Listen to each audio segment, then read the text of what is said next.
Hello everyone. ராஷ்டிர பாஷா ஸ்டூடெண்ட்டுக்கு பாத்திர பரீட்சை அதில் நம்ம ஏற்கனவே இப்போ ஜீவன்லால் பார்த்துருக்கோம். இப்போ அது கூட குரு மகந்த் இதை பார்த்துருவோம். இது ரெண்டுமே இம்பார்ட்டன்ட். இது ரெண்டுத்துக்கும் அதுக்கு 5 மார்க், இதுக்கு 5 மார்க், 10 மார்க் உங்களுக்கு வந்துடும். இது ரெண்டுத்தை மட்டும் தரவாக படிச்சுக்கோங்க ஸ்டூடெண்ட்ஸ். இது உங்கள் புக்கில் பேஜ் நம்பர் 112 11th கொஸ்டினுக்கானது. உங்களுக்கு அதை படிச்சுக்கோங்க. ராஷ்டிர பாஷா ஸ்டூடெண்ட்ஸுக்கு 11th கொஸ்டினுக்கான பாத்திர பரீட்சைக்கு ஏகாங்கி அதோடைய 5 மார்க்கு அதோடைய செகண்ட் இம்பார்ட்டன்ட் போடுறேன். இதை படிச்சுக்கிட்டிங்கன்னா போதும். भारतेंदु हरिश्चंद्र कृत अंधेर नगरी एकांकी का प्रमुख पात्र है गुरु महंत. गुरु महंत गुरुजियोடைய பேரு.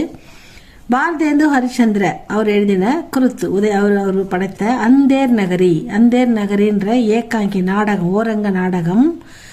நாடக பிரமுக பாத்திரக குரு மகந்த். இந்த நாடகத்தில் மிக முக்கியமான கேரக்டரா வரக்கூடியவர் இந்த குரு மகந்த். ஏகாங்கி மே ஹமே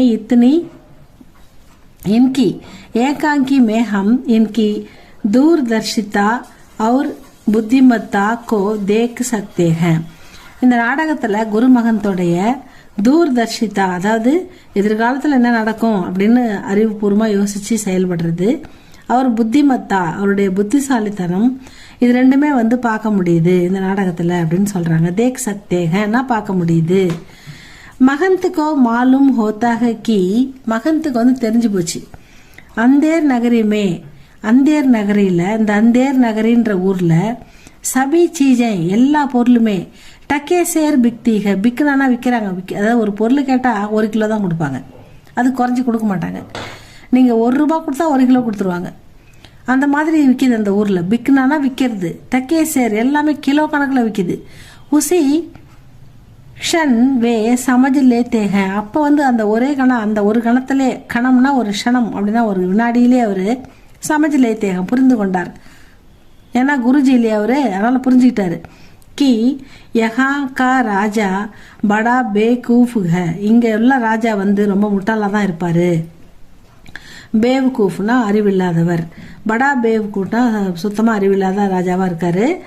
அவர் யஹா ரகனேசே, இங்க நம்ம தங்கணும்னா படி ஆபத்தோகி, பெரிய ஆபத்துல மாட்டிக்க வேண்டியிருக்கும். நமக்கு ஏதாவது ஆபத்து வந்தாலும் வந்துடும். யஹா முன்கி புத்திமத்தா, இங்க அவருடைய அறிவு கூர்மையை, அவர் தூர்தர்ஷிதா நாளைக்கு என்ன நடக்கும் அப்படின்றத யோசிக்கிறதையும் தேக் சக்தேக பார்க்க முடியுது. ஜபு தோனோ சிஷ்ய